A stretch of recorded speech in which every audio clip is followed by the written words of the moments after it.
All right, well, it's good to see everyone. You know, I'd like to and appreciate our guys, the way that they've handled this whole prep to this point. And we still have guys taking tests today, but they've done a great job of having energy and being focused. And I think we've gotten the work we've wanted. We've had some good young guys now. At this point, we're a little bit more into the USC preparation and getting ready for the game itself. But really like the group, and we've got one more big practice today, and then tomorrow we'll do a little something, get on the plane, and looking forward to getting out there and for the players to have a good experience. And I had a chance to go out and San Diego and meet the bowl officials, and it's hard not to get excited about the trip and everything, the way they approach it, and appreciate that, and excited for our kids to see San Diego, but also kind of keep that balance, and we're going to be playing a really good USC team. I think that's playing their best football at the end of the year, and our guys see that, and I think that's what's got them excited about this whole trip. Paul, how important do you think it is for Corey to be able to play, just to use it as a springboard for next year and get something positive going?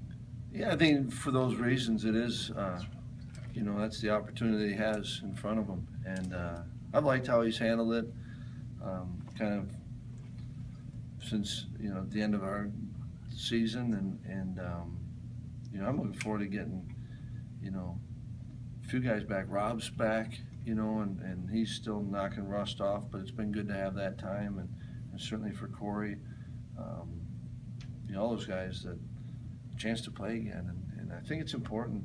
Told the team this, that it's one last opportunity for this team to play together, and getting back to what Corey. I mean, there's a lot of guys that'll be playing their last game that he's played a lot of games with them, and I think so. There's a team story to it, and there's also every game there's those individual components.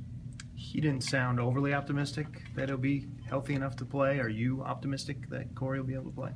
Yeah, I mean, I think you have to be, and then you take it day by day. But I'm going to choose to be optimistic about it, and then see where it goes. Paul, Corey said that when you guys discussed the incident, the video and everything, he said that you told him, "Look, you got to be honest with me." Has he behaved in a manner that you needed to see since then? Yeah, I've liked the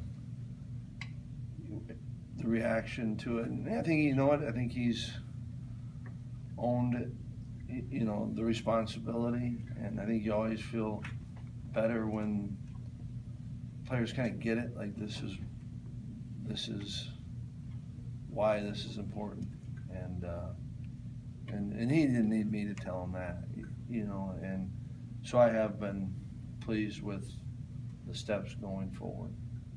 You and Corey and Coach Settle had met to discuss a draft evaluation. Was that whose, main idea was it to skip that process? I've always done that with the players, that those are worthwhile discussions for, right? And every year, at least you hope you're at a place, and I've been fortunate to be at it, and here. Did that with Joe Thomas, did it with Brian Calhoun, did it with, every guy. You just go through it and say, if there's a decision to be made, you want them to be as informed as possible. And with Corey and Seth's been in, Seth played in the league and coached in it, and we're going to be resources for all our guys, but didn't necessarily get to that point with Corey. Paul, you guys have used Tanner in a variety of ways. Have you gotten the mileage you hoped out of him, and do you think he's got a shot at the next level because of his versatility? I think he's given us, certainly, a lot of different games. He's given us a lot, helped us, and I do think Tanner's got. I think he's kind of like when we go to some of these high school programs and you see the quarterback or the running back that's a good athlete, and you're not maybe.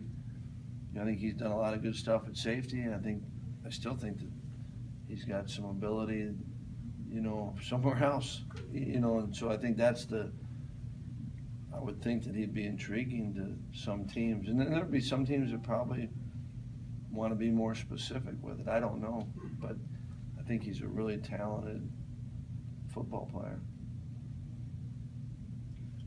How big of a role will Vince and Joe have in this game? They've been there for you all years past, which is to try to get Kessler out of his comfort zone.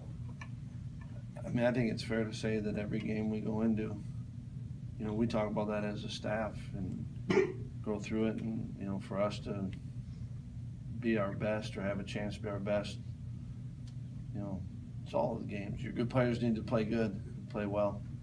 And in this game certainly would be that, you know, if we're going to be at our best defensively, Shobes and Vince need to play well.